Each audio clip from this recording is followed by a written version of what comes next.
கொதிச்சிருச்சு. இப்போ மசால் வாடை கொஞ்சம் போயிருக்கும்.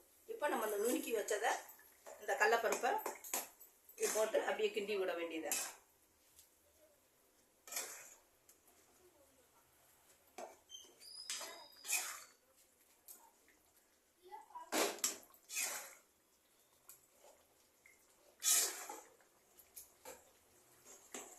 நல்லா ஒன்று போல கிளறி விட்டுட்டே இருக்கணும்.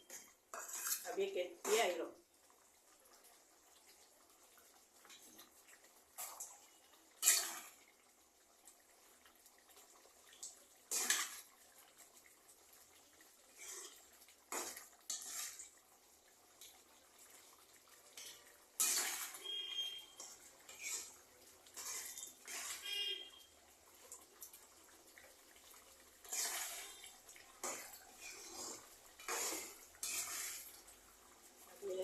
வெங்காயம் தக்காளி எல்லாம் போட்டால் கெட்டியாக வந்துடுச்சு.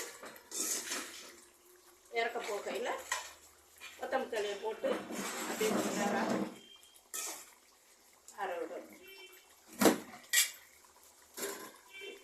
இந்த கொத்தமல்லி தழை வச்சுட்டு கொத்தமல்லி தழையை போடணும்.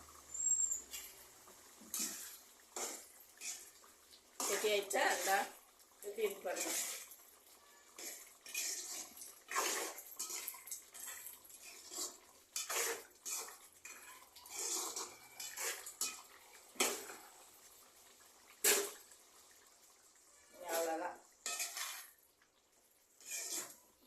பார்த்துக்கிட்டீங்களா?